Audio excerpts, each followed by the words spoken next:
We're being joined today by Michigan Social Security attorney Jeffrey Kirschner. Mr. Kirschner, thanks for joining us today. Thank you. So you've been practicing law since 1994. How many Social Security cases can you say you've handled? I've handled thousands of cases over the past 16 years. Well, that certainly qualifies you to answer some of our questions. So Social Security law can be very confusing. So let's start with the basics. Can you please explain to our viewers the difference between SSI and SSD? Well, they're similar in the sense that it's for people who are disabled and unable to work. However, there's very much of a difference between what type of benefits you're entitled to. Social Security disability is based on someone's earnings records, and that has to do with someone being qualified or having credits to get Social Security disability. And when you are disabled, you've had to have credits in the past 20 of the past 40 quarters or 5 of the past 10 years of earnings. SSI is Supplemental Security Income, and that is a government program for people who are in need of benefits, who can't work, but who have very few assets available to them. Okay, so to collect SSI, there is no work history requirement, but to collect SSD, there is a work history requirement. Exactly how long must a person have worked to be eligible for the SSD? Again, when you're looking for SSD or Social Security disability benefits, the judge will come up with what's called a disability onset date. You have to then look back from that disability onset date, and you have to have earned credits in 20 of the past 40 quarters. They break down a year into 4 quarters. So that's in 5 of the past 10 years, you have to have earnings in quarters to be eligible for Social Security disability. They call it to be insured for Social Security. Okay, so when should a person apply for SSI, and when should a person apply for SSD?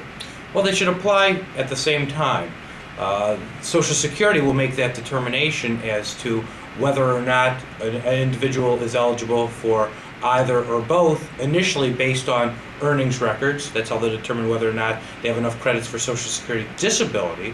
For SSI, Supplemental Security Income, they'll determine that based on their assets available to them other than having a house and a car. But if they are disabled and it's anticipated that their total disability will last 12 months or longer, they should apply for Social Security. How much Social Security compensation is a person entitled to? Well, again, that depends. If it's Social Security disability, that's based on someone's earnings records, and you could see anywhere from $1,000 up to $2,300 for Social Security disability benefits. SSI, that is a need-based program. Typically, you're looking in the range of anywhere from $400 to $600 per month. So we hear of cases where a patient's doctor says he's disabled, but the Social Security Administration says the person does not qualify as being disabled. How does the Social Security Administration determine if a person is disabled? Social Security takes a look at the medical records, which is a part of the case. They also listen to the claimant's testimony when you have a hearing to assess their credibility, and they make a determination as to whether or not somebody is able to work or not work. And the criteria is whether or not there's work that exists in a significant amount in the economy that they can perform despite their limitations or restrictions. It's not looking at the Detroit News or a local paper to see if there's actually jobs out there that somebody is actually looking for people or could get hired. It's whether or not there are job duties, such as a security guard, such as a monitor, a ticket taker, that that person could perform despite their limitations. So if someone has applied for Social Security benefits and has been denied, is there a limit of time on how long they have to request a hearing to review the decision? Once somebody applies for benefits, they will get a denial letter back in approximately 2 to 4 months.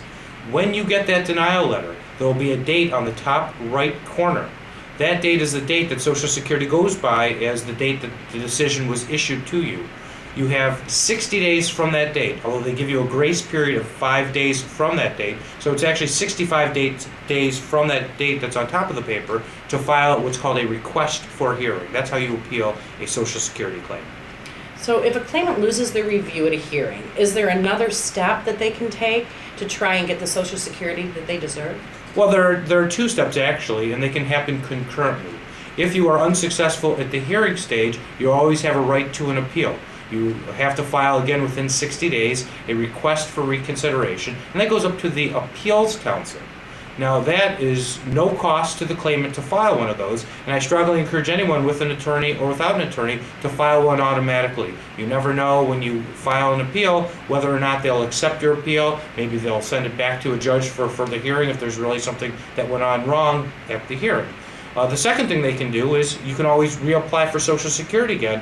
However, you have to be careful because, first of all, when you reapply for Social Security, if you've lost your case and you file a new claim, you cannot rely upon the medical you used for the previous claim and just have it rehashed again. You have to have new medical to show that you have a worsening of your condition or some new conditions that disable you.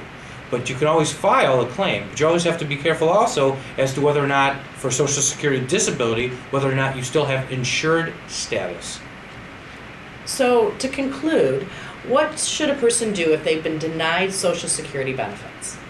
Two things is the first thing they should do is whether they contact an attorney or not, they should most likely file a request for hearing right away. It's still taking a long time to get a hearing, taking anywhere from 9 to 18 months to get a hearing. So whether you consult an attorney or whether you're pondering whether you need an attorney or not, you should file a request for a hearing. There is no cost to you to file it. There are no fees or penalties associated with filing and losing a Social Security claim. The second thing, though, is I think that they should do is more likely than not you should contact an attorney. I think an attorney gives you the best advantage to be successful. But even if you don't contact an attorney, you should at least contact your doctor, make certain that you get all the medical records that are pertinent to your disability, and submit those to Social Security.